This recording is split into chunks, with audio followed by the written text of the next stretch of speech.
लखनऊ से लेकर अपर्णा यादव के घर तक चर्चा का केंद्र यादव परिवार बना हुआ है, जहां मिसाल कायम की जा रही है। अखिलेश यादव, डिंपल यादव की तारीफ की जा रही है। बुरे दुखद समय में जब अच्छे अच्छे रिश्ते भूल जाते हैं, वहां मुलायम परिवार ने अपर्णा यादव के साथ खड़े होकर साबित कर दिया कि आज भी वो संस्कार, आज भी वो परवरिश है जो खून में नजर आती है।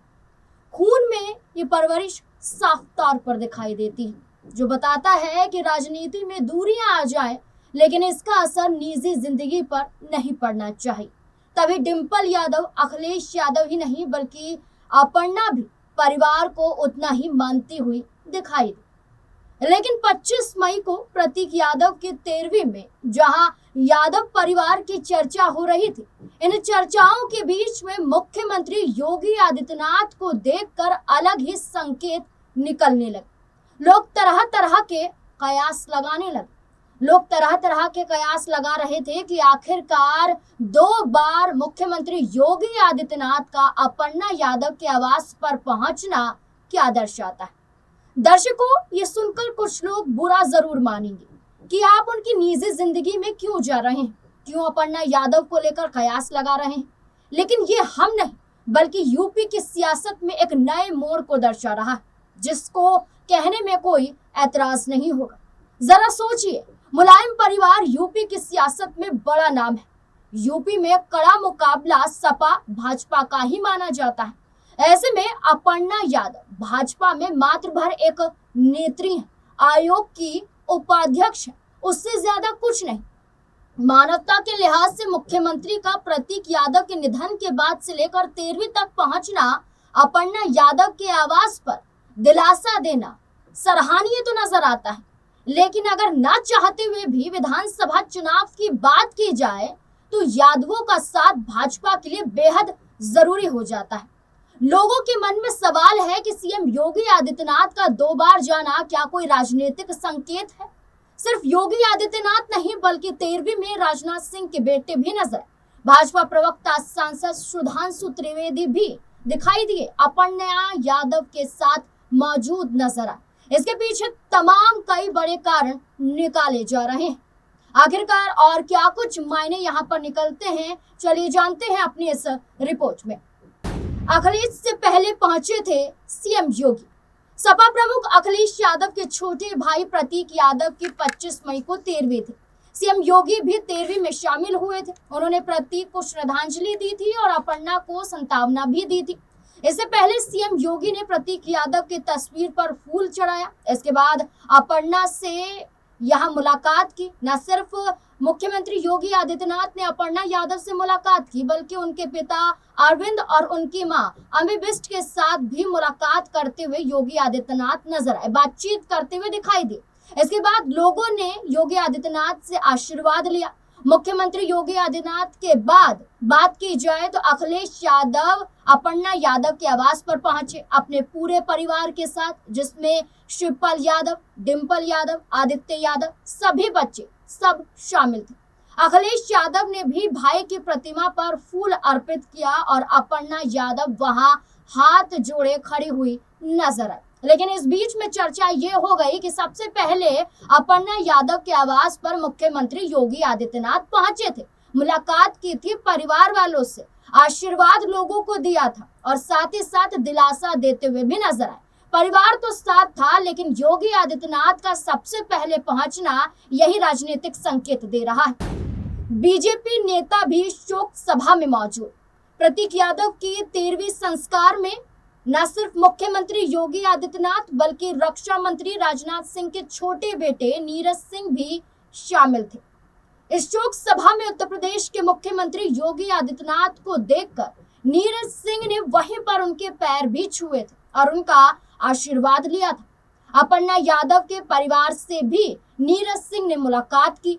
इतना ही नहीं, इससे पहले बता दें कि नीरज सिंह ने प्रतीक के अंतिम संस्कार में भी अर्थी को कंधा दिया था। इनके अलावा राज्यसभा सांसद सुधांशु त्रिवेदी और लोक गायिका मालिनी अवस्थी भी इस शोक सभा में शामिल थे। प्रतीक यादव को याद कर रोई अपर्णा। 13वीं संस्कार में अपर्णा यादव प्रसाद बांटती हुई भी दिखाई दी। न सिर्फ राजनेताओं से उन्होंने मुलाकात की, न सिर्फ उनका आशीर्वाद लिया, बल्कि यहाँ इस 13वीं संस्कार में प्रसाद बांटती हुई भी अपर्णा यादव दिखाई दी थी। अपर्णा यादव के ठीक पीछे खड़े दिखाई दिए भाजपा प्रवक्ता सांसद सुधांशु त्रिवेदी, जो अपर्णा यादव को ढांढस बांधते हुए दिखाई दे रहे थे। इस दौरान जैसे ही मौजूद लोगों ने प्रतीक भैया अमर रहे जैसे नारे लगाए, अपर्णा यादव अपने आप को रोक नहीं पाई। अपर्णा यादव भावुक हो गई। पहले वे पूरी बांट रही थी, लेकिन बाद में आंखों में आंसू झलकने के बाद वहां से हट गई। किनारे पर जाकर साड़ी से आंसू पोंछती हुई दिखाई दी। इसके चलते ही अपर्णा ने शोक सभा में आए सभी लोगों का हाथ जोड़कर अभिवादन किया और घर के भीतर चली गई। अखिलेश को भी अपर्णा ने खाना परोसा। आए सभी लोगों को पहले प्रसाद अपर्णा यादव ने बांटा। इसके बाद घर के सभी लोग खाना खाने बैठे थे। खाना परोसा गया और खाना खाने की पंक्ति में अखिलेश यादव और बगल में अपर्णा यादव के पिता अरविंद बिष्ट बैठे हुए दिखाई दिए।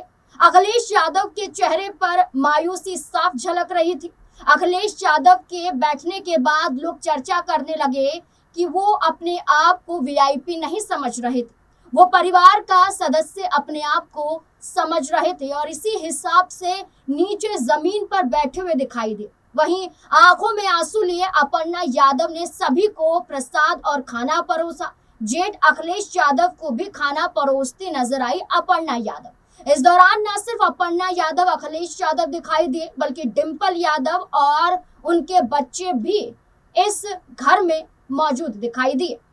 राज्यपाल के आगे अपर्णा ने तोड़ी चुप्पी। जब से प्रतीक यादव का निधन हुआ है, मानो अपर्णा यादव खामोश हो चुकी थी। जहां भी अपर्णा यादव दिखाई देती थी, उनकी आंखों में आंसू ही झलकते थे, जैसे शोक सभा में देखा गया। जहां पूरियां बांट रही थी, वहां आंसू अपर्णा यादव के निकल जाते हैं। जब जेठ को खाना परोस रही थी, तब भी अपर्णा यादव के आंसू निकल आते हैं। लेकिन अपर्णा यादव की जो खामोशी थी, इसके पीछे कई बड़े कारण भी माने गए।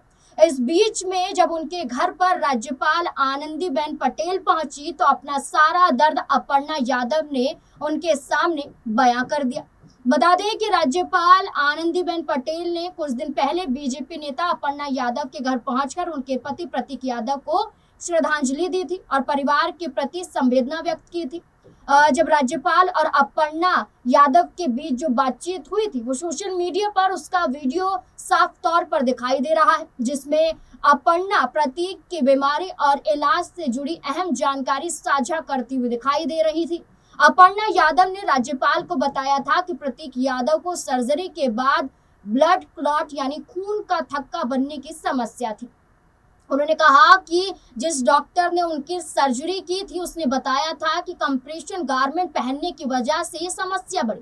बाद में मेदांता अस्पताल के डॉक्टरों ने जांच के दौरान थ्रोम्बोसिस डिटेक्ट किया और उन्हें तत्काल इलाज की सलाह दी।